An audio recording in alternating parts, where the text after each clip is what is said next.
ते 9 वचनं मी तुमच्यासाठी वाचून दाखवतो. या वचनामध्ये परमेश्वराच्या वचनात असं लिहिण्यात आलं आहे की तो दिनास धुळीतून उठवितो, दरिद्र्यास उकरड्यावरून उचलतो आणि त्यास अधिपतींच्या आपल्या लोकांच्या अधिपतींच्या पंक्तीस बसवितो.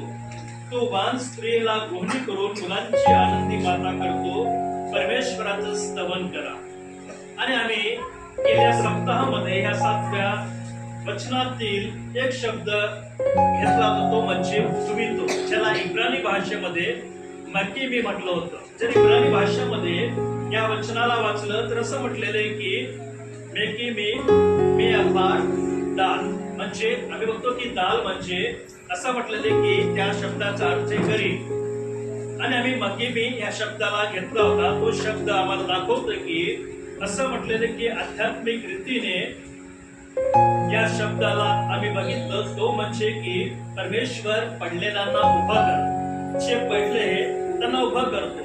परमेश्वर अपमानाचे सन्मानात रूपांतर करतो. जे पडले, जे अपमानात आहे त्यांना उठवतो, त्यांना उभं करतो. देव तुटलेल्या जीवनाची पुनर्स्थापना करतो. जे तुटलेले मनापासून असं म्हटलेलं की आपल्या कुटुंबामध्ये ज्यांचं पतन झालं किंवा ते तुटले त्यांना परमेश्वर त्यांना पुनर्स्थापना त्यांची करतो. परमेश्वर दुबळ्यांना नेतृत्व आणि सन्मानाच्या स्थानावर नेतो. मग आम्ही हा मकीमी शब्द बघितला होता. आज आम्ही दुसरा शब्द बघणार आहोत. तो शब्द म्हणजे गरीब. या ठिकाणी असं म्हटलंय की दाल. दाल हा शब्द इब्रानी भाषेमध्ये आहे आणि त्याचा अर्थ आहे गरीब, दीन, दुर्बळ किंवा असहाय्य किंवा आम्ही बघतो की नम्र. असं म्हटलेलं की या शब्दाला जेव्हा आम्ही बघतो की या दाल, असं म्हटलं की याचा जो मूळ शब्द आहे इब्रानीमध्ये, हा जो शब्द आलाय दाल, त्याचा जो मूळ शब्द आहे त्या शब्दाचा अर्थ आहे दलाल. त्याचा दुसरा दलाल शब्द इब्रानी मध्ये असं म्हटलं की हा दाल शब्द जो आलाय तो दलाल मधून आलाय. पण ह्या शब्दाचा अर्थ काय तर कुंकुवत, कमजोर होणं. कुंकुवत आमचं शर्ट चिरून जातं की नाही, तेच घालून 4-5 वर्ष ते शर्ट घालतो का कपडे चिरून जात कुंकुवत होणे. दलाल या शब्दाचा अर्थ कुंकुवत होणे, लहान होणे किंवा गरीब होणे किंवा खाली येणे, वरच्या पदावर संपत्ती, प्रॉपर्टी. असं म्हटलं की सर्व विकत मनुष्य का होतं, ती गरीब होऊन जात की नाही. अनेक लोक भरपूर पैसा, भरपूर शेतीवाडी, पण कालांतराने का होतं की सगळे वेग करून त्यांची स्थिती कशी होती, गरीब होऊन जाते. म्हणून आम्ही बघतो की दलाल ह्या शब्दापासून दाल हा शब्द आलेला आहे. आणि असं म्हटलेलं की सामाजिक दृष्ट्या किंवा आर्थिक दृष्ट्या आम्ही ह्या व्यक्तींना बघितलं तर असं म्हटलं की सामाजिक आणि आर्थिक दृष्ट्या कुंकुवत की नाही, सर्व बाबतीत कुंकुवत. आणि असं म्हटलेलं की बायबलमध्ये हा शब्द फक्त आर्थिक गरिबीसाठी वापरला नाही. दाल हा शब्द बायबलमध्ये आर्थिक गरिबीसाठी नव्हे की नाही, आर्थिक गरिबीसाठी नाही वापरला आहे. पण असं म्हटलं की अजून ज्यांच्याकडे सामर्थ्य, संरक्षण किंवा मानवी आधार नाही अशा व्यक्तीसाठी सुद्धा वापरला आहे. असं म्हटलं की हा जो शब्द आहे दाल, हा असं म्हटलं की ज्याला आम्ही गरीब म्हणतो, दीन म्हणतो, दुर्बळ म्हणतो, असहाय्य म्हणतो, अशा व्यक्तींसाठी नव्हे तर सामाजिक आणि आर्थिक दृष्ट्या, समाजाच्या दृष्टीने आणि आर्थिक दृष्ट्या असं म्हटलं की जो व्यक्ती कुंकुवत आहे. असं म्हटलं की ज्या व्यक्तीजवळ असं म्हटलं की सामर्थ्य नाही, संरक्षण नाही, मानवी आधार नाही, अशा व्यक्तीसाठी हा शब्द वापरलेला आहे. पण जेव्हा आम्ही बघतो की या शब्दाकडे यहुदी परंपरेमध्ये या ठिकाणी मी लिहिलेला आहे की दाल, यहुदी परंपरेमध्ये हा दुसरा जो शब्द आहे की मे अफार, आम्ही बघतो की मे अफार दाल. दालचा अर्थ आम्ही बघतो की गरीब, दुर्बळ किंवा नम्र व्यक्ती. पण ह्याच्यामध्ये दोनच इब्रानी अल्फाबेट आहे. पहिला अल्फाबेट आहे दालेत. दालेतचा अर्थ परमेश्वराच्या इब्रानी या अल्फाबेटला जो अर्थ दिला आहे तो काय, दरवाजा किंवा प्रवेशाचा द्वार. दालेतचा अर्थ दरवाजा. इब्रानीमध्ये आम्ही दरवाजाला काय म्हणू शकतो, दालेत. दालेतचा अर्थ आहे दरवाजा. त्याचा जो इब्रानी अंक आहे, अंकलिपी ते आहे 4. त्याच्यानंतर लामेत. लामेची अंकलिपी 30 आहे, पण या लामेचा अर्थ काय आहे? मेंढपाळाची काठी. की नाही, लामेचा अर्थ परमेश्वर किंवा परमेश्वर, मेंढपाळाची काठी. आणि आम्ही बघतो की त्याला आम्ही जर केलं तर 34 येतो. पण असं म्हटलं की परमेश्वराच्या या 34 अंकाला परमेश्वराच्या शब्दामध्ये कोणताच प्रतिकात्मक अर्थ दिला नाही, कोणताच अर्थ दिला नाही. पण जेव्हा आम्ही दालेत आणि लामेतला या अंकातून जर त्याची आध्यात्मिक स्थिती बघितली तर असं म्हटलं की स्वतःची गरज ओळखून देवाकडे येणाऱ्यास परमेश्वर मार्गदर्शन करून उन्नती करतो त्या व्यक्तीची. स्व परमेश्वराकडे तो कोणता व्यक्ती? गरीब व्यक्ती. आम्ही देत नाही. देवाच्या वचनात म्हटलं की दाल या शब्दाचा आम्ही दालेत आणि लामेत मधून आध्यात्मिक अर्थ घेतला. त्या ठिकाणी दालेत म्हणजे दरवाजा आहे आणि लामेत म्हणजे मेंढपाळ आहे. असा व्यक्ती जो परमेश्वराकडे येतो आपली गरज ओळखून. असं म्हटलं की जेव्हा परमेश्वराकडे येतो परमेश्वर त्याला मार्गदर्शन करतो, त्या व्यक्तीची त्या परिवाराची काय करतो? उन्नती करतो, त्याला उंच पदावर नेतो. तर आम्ही बघतो की याच्यामध्ये आध्यात्मिक अर्थ परमेश्वराने लपवून ठेवलेला आहे. तर आम्ही बघतो की नीतिसूत्र याचा जर आम्ही वचन काढलं, नीतिसूत्र याचा 19वा अध्याय आणि 17वा वचन. नीतिसूत्र याचा 19वा अध्याय आणि 17वा वचन जर आम्ही वाचलं, या वचनामध्ये परमेश्वराच्या वचनात असं म्हटलं की जो दरिद्र्यावर दया करतो तो परमेश्वराला उसने. जो दरिद्र्याला, देवाच्या वचनात नीतिसूत्राचा जो लेखक आहे शमूर राजा काय म्हणतो की जो दरिद्र्याला उसने देतो तो परमेश्वराला काय करतो? उसने देतो. त्याच्या सत्कृत्याशी तो करेल. असं वाटतं की जे दरिद्री, जे गरीब, ज्यांच्याजवळ काहीच नाही अशा लोकांविषयी म्हणत आहे, ज्यांच्याकडे ऑलरेडी आहे, जे दुसऱ्या गोष्टीसाठी मागतात त्या लोकांसाठी नाही म्हणत. देवाचं वचन म्हणतो की जे निर्बळ आहे, ज्यांना गरज आहे.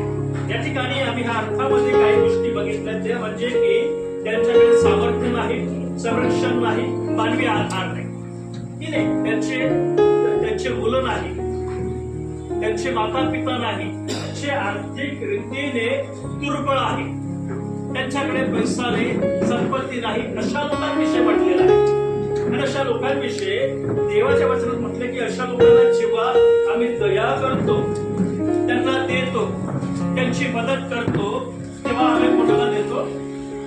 कोणाला देतो? गरीबाला जेव्हा देतो तर आम्ही परमेश्वराला उसने देतो. आणि असं वाटतं की परमेश्वर जे आम्ही कृती करतो त्यांची परतफेड करतो.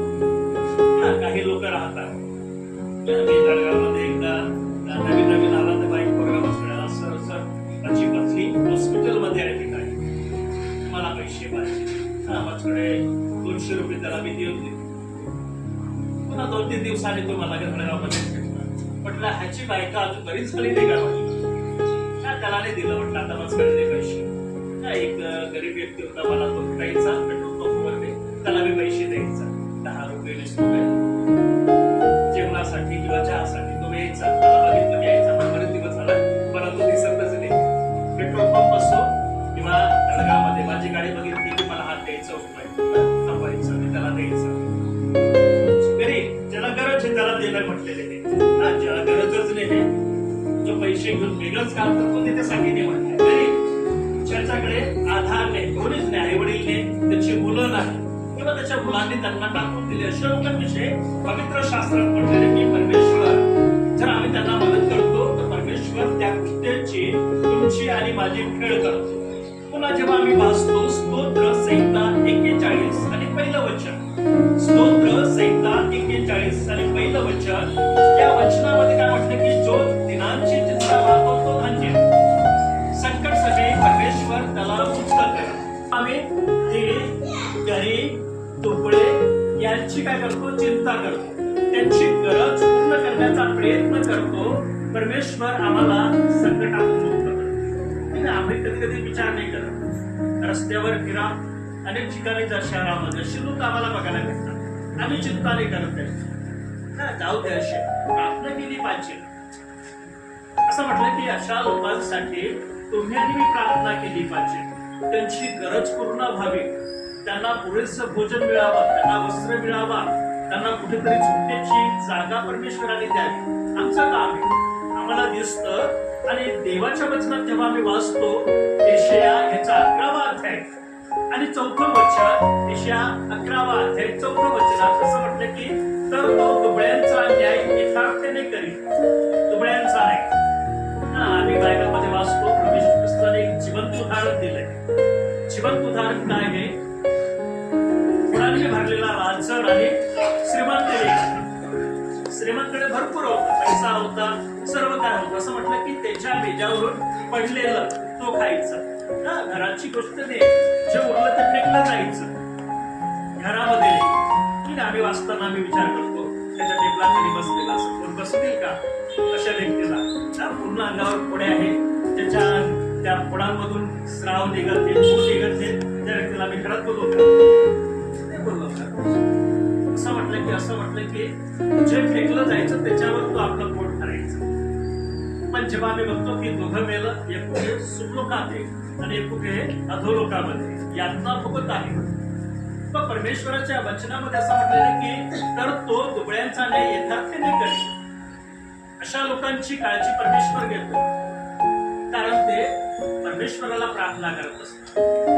त्यांना लेकरं नाही, त्यांना आधार नाही, त्यांना कोणी सांभाळणार नाही. ज्या स्थितीत ते राहतात त्यांची स्थिती त्यांना माहित असते आणि परमेश्वराला माहित असते. पण असं म्हटलं की पृथ्वीवरील दिनांचा वादाचा यथार्थ निर्णय तो करतो. वाद त्यांचा न्याय.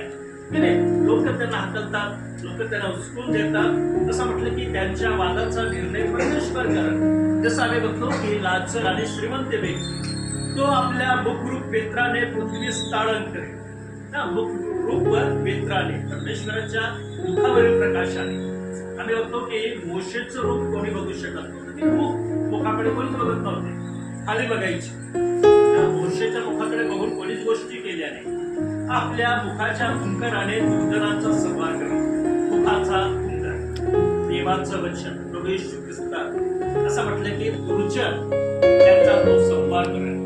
पण जेव्हा आम्ही तालमुदचा संदर्भ बघतो, तालमुदच्या संदर्भामध्ये शब्बातचे पुस्तके, शब्बात म्हणून त्याच्या 104 अध्याय ए सेक्शन. मी तुम्हाला म्हटलं की तालमुदचे प्रत्येक अध्याय, पहिला अध्यायामध्ये 2 सेक्शन आहेत.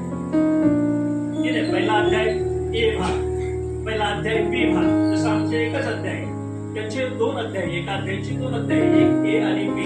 तसं याच्यामध्ये जो ए सेक्शन आहे त्याच्यामध्ये असं म्हटलं की या ठिकाणी हिब्रू अक्षराचे प्रतिकात्मक अर्थ सांगताना रब्बी म्हणतात. प्रतिकात्मक जे अर्थ आहे इब्रानी याच्यामध्ये असं म्हटलं की गिमेलला दान करणारा म्हटलंय. गिमेल जो अल्फाबेट आहे त्याच्यामध्ये त्यांना एक प्रतिकात्मक अर्थ दिलेला आहे इब्रानी रब्बीने. गिमेल म्हणजे दान करणारा आणि दालित म्हणजे गरीब. जो दालित आहे तो गरीब आहे. मग आम्ही बघतो की या ठिकाणी असं म्हटलं की इब्रानी रब्बीने म्हणजे देवाची इच्छा अशी आहे की सामर्थ्यवानांनी गरजूंची मदत करावी. ज्याच्याकडे आहे, पुरेसं आहे, त्यांनी अशा लोकांना मदत केली पाहिजे. इब्रानी रब्बी सांगतात की शब्बात 104 ए सेक्शन मध्ये की जे असं म्हटलेलं की सामर्थ्यवाने जे देऊ शकतात अशांनी गरिबांना काय केली पाहिजे? मदत केली पाहिजे. पुन्हा आम्ही बघतो की तालमुदचं पुस्तक एक येतो बोध म्हणून, त्याच्यामध्ये 67वा अध्याय आणि बी मध्ये इब्रानी रब्बी काय शिकवतात की गरीबाला मदत करणे म्हणजे देवाच्या कार्यात सहभागी होणे. ख्रिस्ती लोकच नाही करत, सर्व जाती धर्माचे लोक ख्रिस्ती लोक करतात का? कोण करतात? सर्व विदेशी ख्रिस्ती लोक करतात. आम्ही बघतो की विधर्मामधील जितके लोक ख्रिश्चन जेव्हा भारतामध्ये किंवा अन्य देशामध्ये अनेक प्रकारच्या घटना घडतात, नैसर्गिक आपत्ती येते, मृत्यू पावतात, तर सगळ्यात जास्त मदत बाहेरच्या मंडळ्या करतात, आमच्या मंडळ्याने करतात. क्वचित मंडळी अशा आहेत ते मदत करतात, आमचे कोणीच करत नाही. त्या ठिकाणी देवाचं वचन इब्रानी रब्बी शिकवताना म्हणतात की जेव्हा आम्ही गरीबाला दान धर्म करतो, मदत करतो, तर असं म्हटलं की देवाच्या कार्यामध्ये तुम्ही आणि मी सहभागी होतो. पण असं म्हटलेलं की या सामाजिक कार्य नसून धार्मिक कार्य. गरिबांची मदत करणं सामाजिक कार्य नाही, काय धार्मिक कार्य. तुमच्या माझ्या दृष्टीने देवाच्या वचनात. पण सगळ्यात जातपूर होतं अन्य जातीचे विश्वासी लोक करताना आम्हाला बघायला भेटत नाही.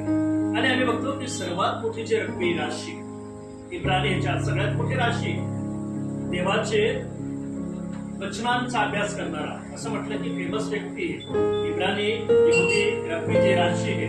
असं म्हटलं की दालला असं म्हटलं की त्यांनी की अशा मनुष्य जो स्वतःच्या बळावर उभा राहू शकत, जो गरीब व्यक्ती आहे स्वतःच्या बळावर उभा राहू शकत. लिंग उभा राहतात का स्वतःच्या बळावर? ते लिंग जन्मता आम्ही हा करून सांगतो का बरोबर सांगतो का त्यांना? असं म्हटलं की नाही चालू शकत. आई किंवा पिता त्यांची काळजी घेतो, त्यांना उचलतो, त्यांना आधार देतो, त्यांची गरज पूर्ण करण्याचा प्रयत्न करतो. गरीब व्यक्तीला त्याची तुलना दिलेली आहे राशींनी. असं म्हटलेलं की तो व्यक्ती स्वतःच्या बळावर उभा राहू शकत नाही, पूर्णपणे देवाच्या कृपेवर अवलंबून असतो. गरीब व्यक्ती कोणावर अवलंबून आहे?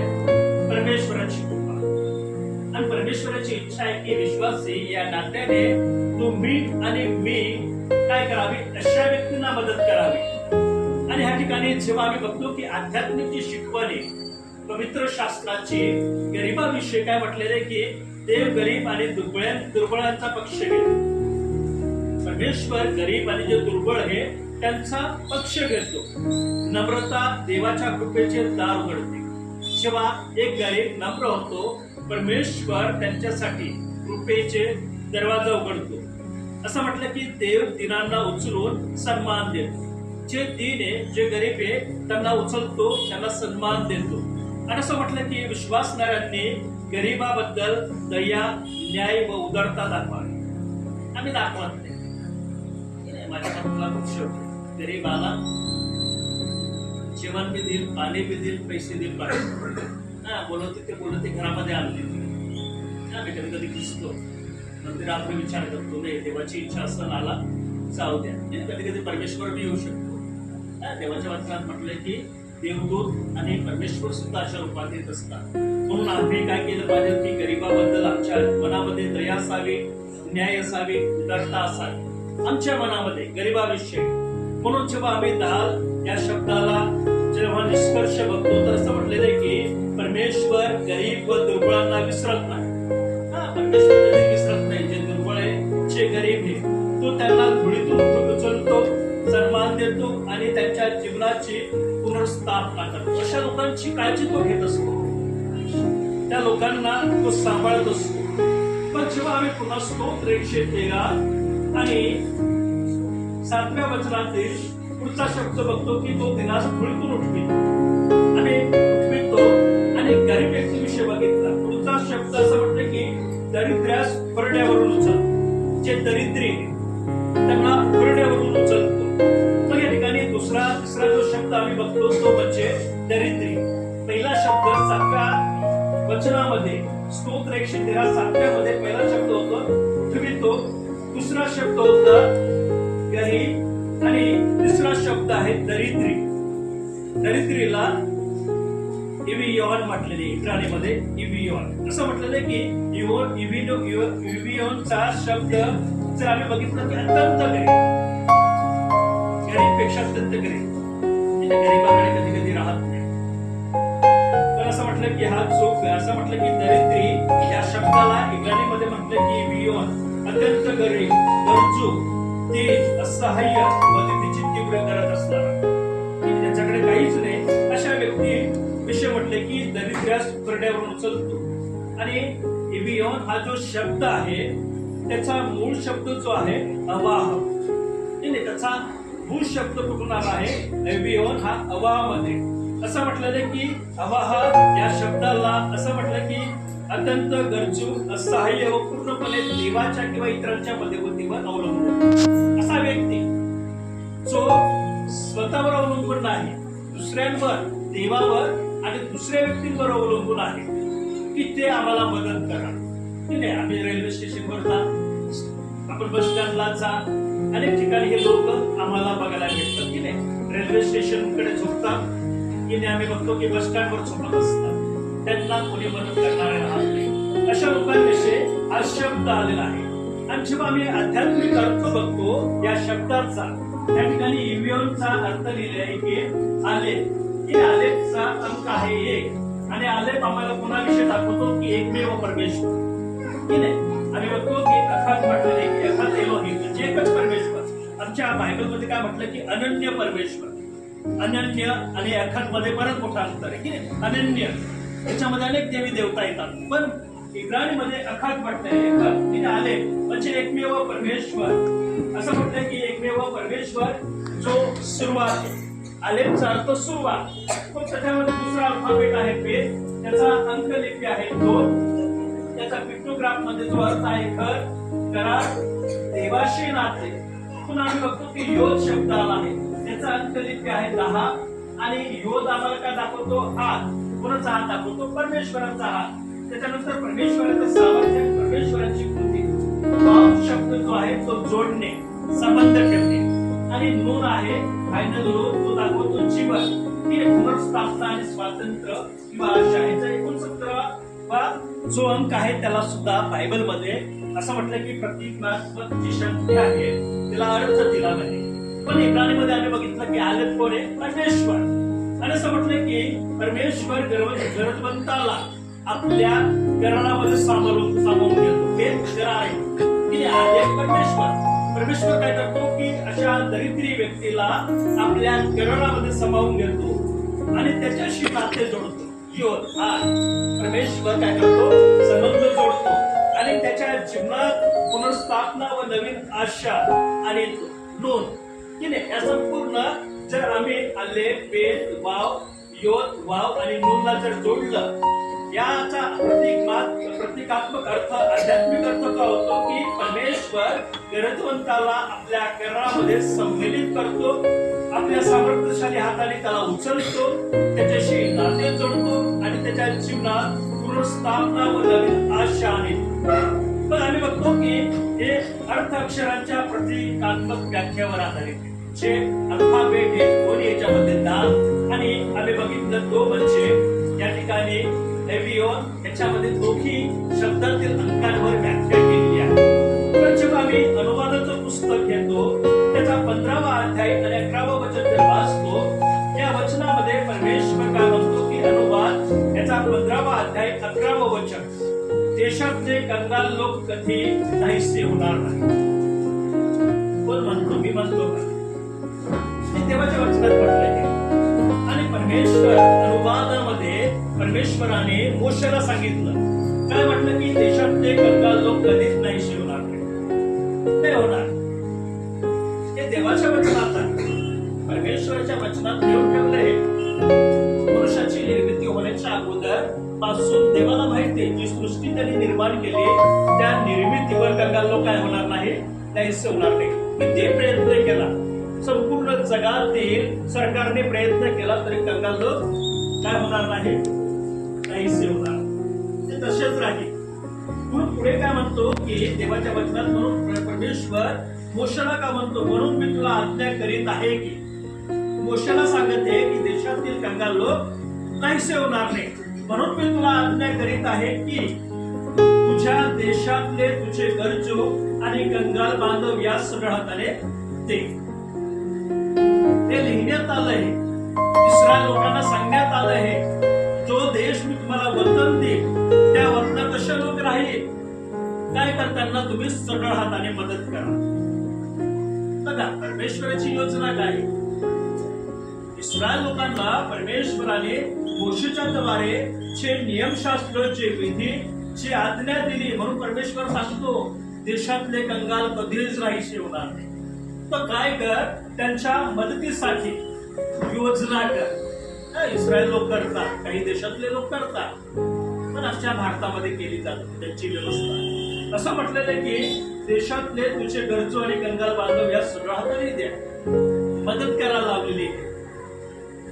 इस्रायल लोकांविषयी, इस्रायल लोकांना ज्या देशात ते वास करणारे राहणारे त्या ठिकाणी लोकांसाठी परमेश्वराची योजना आहे की काय करा, त्यांना मदत करा.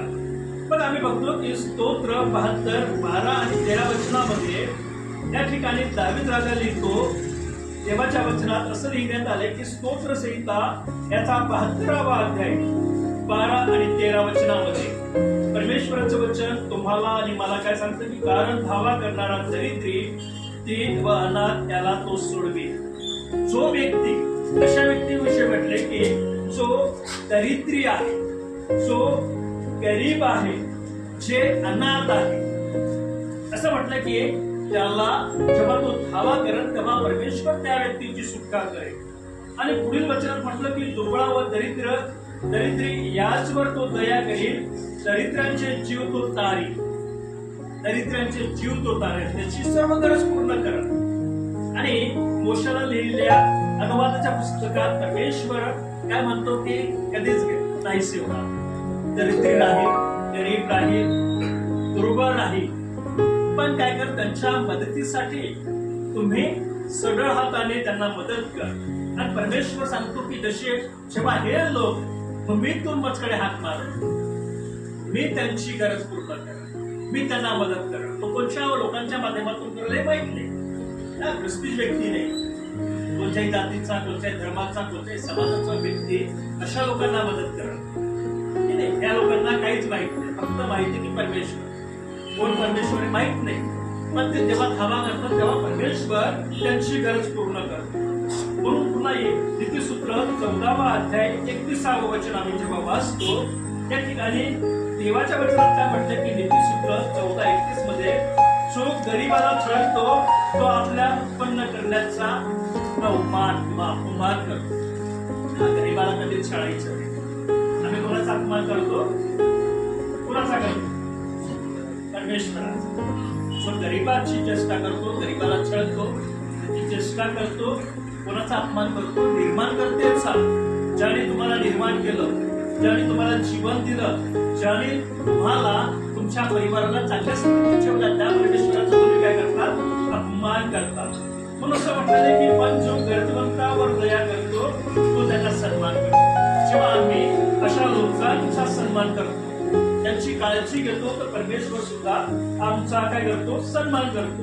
पुन्हा यशाया 47वा अध्याय आणि 17वा वचनात काय म्हटलं की दीन व दरिद्री पाणी शोधतात पण ते कुठेच नाही. दीन दरिद्री पाणी शोधतात, कुठेच नाही.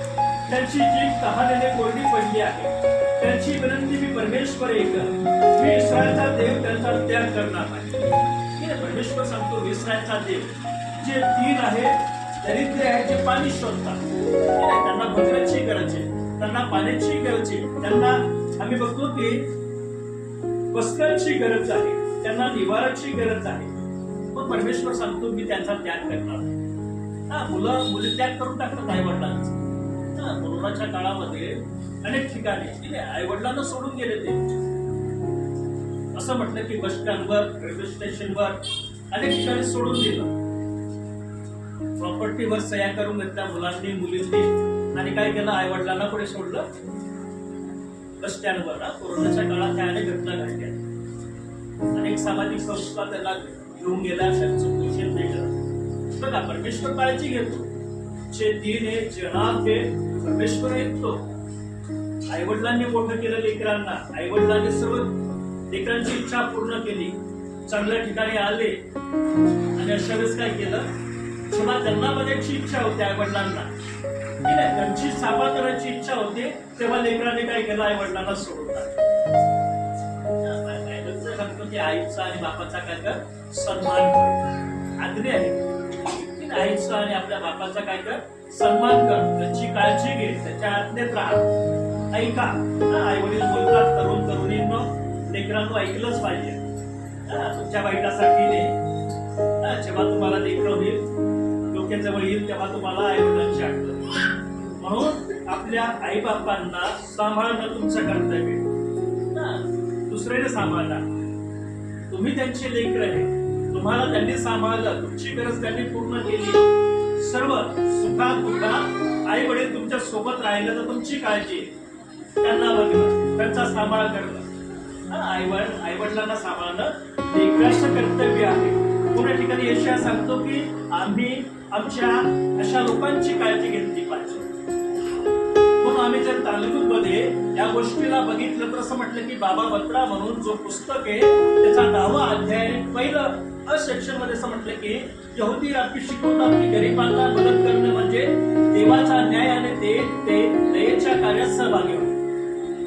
देवाच्या न्यायापासून वाचन म्हटले. जेव्हा आम्ही गरीब दरिद्रांना मदत करतो, आम्ही देवाच्या न्यायापासून वाचतो आणि असं म्हटलं की देवाच्या दयेमध्ये आम्ही सहभागी होतो. कारण असं म्हटलं की दान हे कार्य देवाची इच्छा पूर्ण करणारे मानले जातात. दान गरिबांना असो, देवाच्या खंडारात असो, आणि कशामध्ये मदत करावी तर ख्रिस्ती लोकांना माहिती आहे दान काय आहे, उपकार स्तुती काय आहे, दशमांश काय, काहीच माहिती. त्याचं कारण मग परमेश्वर आम्हाला तो आशीर्वाद देतो. या ठिकाणी यहुदी रब्बी काय शिकवतात की जेव्हा आम्ही गरिबांना मदत करतो तेव्हा देवाच्या न्यायापासून वाचतो. आणि असं म्हटलंय की त्या दयेच्या कार्यात आम्ही सहभागी होतो. आणि हे दान कार्य काय आहे की देवाची इच्छा पूर्ण करणारे मानले जातात. म्हणून मी तुम्हाला सांगतो इथून द्या, इथून नका देऊ दान. तुमचा दशम, तुमचा पगार तुम्हाला माहिती आहे, तुमची मेहनत तुम्हाला माहिती आहे. आम्ही किती देतो? ठीक देतो ना? काय करतो देवाला? ठीक देतो. असं म्हटलं की जे कमवतात इथून द्या पूर्ण मनाने. बरोबर मी कोणाच्या मागे कटकट नाही करत. इथून द्या. ज्या दिवशी इथून देईल तेव्हा तुमचा परिवार कुठे राहील, तुम्ही ती साक्ष तुमच्या जीवनात परमेश्वर करणार. पुन्हा ठिकाणी केतुबत जो तालमुदचं पुस्तक आहे त्याचा 67वा अध्याय आणि बी मध्ये काय म्हटलं की या ठिकाणी गरजवंताची मदत त्याचा सन्मान राखून करण्याचे महत्व सांगितले. की असं म्हटलं की त्याचा सन्मान राखा तुम्ही. तो गरीब आहे, त्याने आंघोळ नाही केली, त्याचे कपडे फाटके आहे म्हणून ते बघून नका करू. तुम्ही परमेश्वराकडे बघून त्याचा सन्मान करून त्याची सेवा करा. या बाळासाहेबांनी सांगितलं म्हणून आम्ही बोलवलो, आम्ही भोजन दिलं ते बी नाही. त्याची अवस्था काय ते नका बघ, त्याला दुखण दे ते नका बघ, पण मदत करा त्याच्याकडे बघून, परमेश्वराकडे बघून. म्हणून शपात 104a या सेक्शन मध्ये यहुदी रब्बींनी या अक्षरांच्या अर्थाने जे अक्षर मी लिहिले त्या अक्षरांच्या अर्थामध्ये काय म्हटलेले की समाजातील बलवानांनी पुढाकाराने पुढे जावे आणि त्यांना आधार द्यावा. पुढाकार घेतला पाहिजे आम्ही आमच्या मंडळीने अशा लोकांसाठी, अशा व्यक्तींसाठी की त्यांच्यावर आम्ही काय केली पाहिजे, मदत करणे. म्हणून या ठिकाणी यहुदी रब्बी राशी काय म्हणतात केवळ या शब्दाविषयी, असा मनुष्य आहे ज्याच्याकडे स्वतःच्या गरजा पूर्ण करण्याची साधने नाही. गरीबाकडे काहीच राहत नाही, जो दरिद्री त्याच्याकडे काहीच राहत नाही की नाही, त्याची इच्छा, तो भोजन करू शकत नाही, भोजन बनवू शकत नाही, त्याला कोणी कपडे देत नाही, त्याच्यासाठी निवारा नाही, असा व्यक्तीविषयी तो म्हणतो की यहुदी रब्बी राशी म्हणतात की त्याच्याकडे त्याच्या गरजा पूर्ण करण्याची साधने नाही, जो पूर्णपणे देवाच्या दयेवर अवलंबून आहे. गरीब आणि दरिद्री कोणाच्या ह्याच्यावर अवलंबून आहे? देवाच्या दयेवर. तुमच्या माझ्या दयेवर नाही, पण तुम्हाला मला परमेश्वर सांगतो मदत करा. अनुवादामध्ये जर मोशेने लिहायला लावलं परमेश्वराने त्याला वचन, देशातील गरीब, गरजवंत, दरिद्री कमी होणार नाही, पण काय होईल? वाढत जाईल. वाढल. आम्ही बघतो की वाढत आहे लोक. गरीब लेकरांनी टाकून दिलं, मुलींना हाकलून दिलं, कुठेतरी सोडून आले, अशा लोक. पण परमेश्वराचं वचन आम्हाला सांगतो की देवाच्या दयेवर ते अवलंबून आहे. आणि मित्रास तेहलीमध्ये असं म्हटलं की देव गरजवंताला केवळ भौतिक मदतच नाही तर त्याचा सन्मान करतो, त्याला सामाजिक स्थानामध्ये नेतो, त्याची पुनर्स्थापना करतो. अशा लोकांची पुनर्स्थापना करण्यासाठी परमेश्वराने लोक ठेवले. ख्रिस्ती संस्थाने अनेक जाती धर्माच्या संस्था आहेत, त्या लोकांची पुनर्स्थापना करते, त्यांना घेऊन जात आहे. मग तुमची आणि माझी गरज की आम्ही त्यांना मदत केली पाहिजे. मग आध्यात्मिक शिकवण या वचनाची काय की देव सर्वात गरजू लोकांची काळजी घेतो. या वचनाची कोणचा दारिद्र्य या शब्दामध्ये का आध्यात्मिक शिकवण आहे की परमेश्वर सर्वात गरजू लोकांची काळजी घेतो. गरजवंतावर दया करणे हे देवाच्या स्वभावाचे प्रतिकात्मक चिन्ह आहे. जेव्हा आम्ही अशा व्यक्तींवर दया करतो तर देवाचं प्रतिबिंब आहे की आम्ही त्यांना मदत करतो की देवाने आमच्यामध्ये ती प्रीती, ती दया, ती करुणा ठेवलेली आहे. तिसरं वाईट काय म्हटलं की देव अपमानाचे सन्मानात रूपांतर करतो. जेव्हा आम्ही अशा लोकांना मदत करतो, परमेश्वर बी आमची काळजी घेतो, आमचा सन्मान आम्हाला परत देतो. चौथा पॉईंट काय म्हणतो की विश्वासणाऱ्यांनी दया, न्याय, उदारता यांचा सराव करावा. सराव करायचा प्रॅक्टिस करायची, द्यायची, मदत करायची. मित्रांनी रक्ती राशी म्हणतात की आम्ही मदत केली पाहिजे, सराव करायचा आहे आम्हाला. आणि पाचवा पॉईंट म्हणतो की देव गरिबांना विसरत नाही, त्यांना उचलतो, आशा देतो. कधी कधी अशा लोकांना परमेश्वर अशा ठिकाणी उभं करतो की आम्हाला वाटतो असं आहे, कालांतराने परमेश्वर त्याच्यामध्ये बदल करत, त्याला उंच पदावर नेत. पहिली कोणाची आठवण करतो? तुमचीच आठवण करतो, मला मदत करतो. म्हणून परमेश्वर सांगतो मदत करणं. मग आम्ही बघतो की स्तोत्र 113 याचा 7वा या वचनाचा मुख्य आध्यात्मिक शिकवणे, या 7व्या वचनाची पूर्ण सारांश आम्ही बघतो. त्या सारांश मध्ये काय म्हटलंय की परमेश्वर स्वतः अत्यंत गरजू व्यक्तीला राखेच्या ढिगाऱ्यातून उचलतो. तुमचा माझा परमेश्वर अशा व्यक्तींना राखेतून उचलतो. असं म्हटलं की पवित्र शास्त्र व यहुदी परंपरा दोन्ही शिकवतात. देवाचं वचन आणि यहुदी तालमूद, यहुदी पुस्तक, यहुदी रब्बिका शिकवतात की देव 3 व दुबळ्यांचा कैवारी आहे आणि त्यांच्याशी दया, न्याय व सन्मानाने वागणे ही प्रत्येक विश्वासणाऱ्यांची जबाबदारी. मग यहुदी असो किंवा ख्रिस्ती व्यक्ती असो किंवा मंडळे असो, दोघांविषयी म्हटलेले हे पवित्र शास्त्रामध्ये आणि यहुदी पुस्तकांमध्ये की दीन, गरीब व गरजवंतांना आम्ही काय केले पाहिजे? त्यांचा सन्मान केला पाहिजे, त्यांच्याशी सन्मानाने वागले पाहिजे आणि त्यांची काळजी घेतली पाहिजे. परमेश्वर या वचनाद्वारे तुम्हाला आणि मला आशीर्वादित करो. आपण प्रार्थना